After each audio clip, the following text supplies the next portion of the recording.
Samantala, maraming lugar sa Catanduanes ang binaha dahil sa malakas na pag-ulan dala ng shear line. Si Melody Romero sa detalye.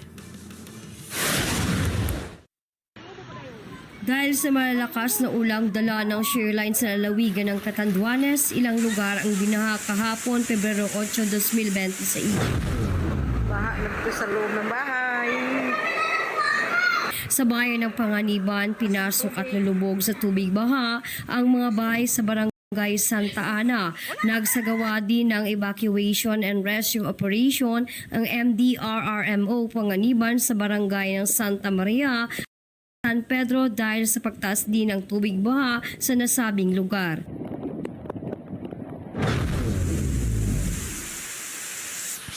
Nalubog din sa baha ang barangay Hinipaan sa bayan ng Bagamanok.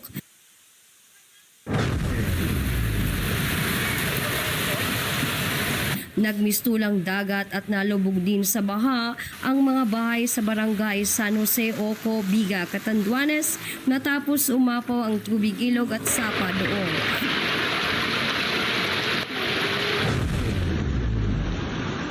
Dahil din sa shear line, umapaw na muli ang Bato River na nagdulot ng pagbaha sa barangay Sipi, bayan ng Bato. May naiulat ding 4 na bangka ng mga mangingisda ang nasira dahil sa malakas na daloy ng tubig.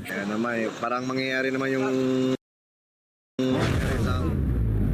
Sa bayan naman ng Karamuran, nasira ang flood control project sa barangay Tubli at barangay Sabangan dahil din sa lakas ng tubig baha sa ilog.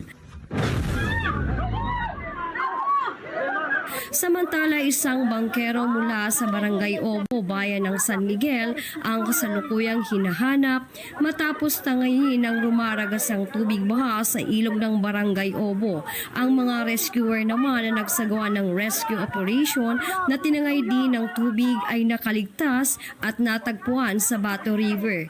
Mula sa San Andres, Catanduanes, Melody Romero para sa Mata ng Agila. Matatak, matapak, matapat.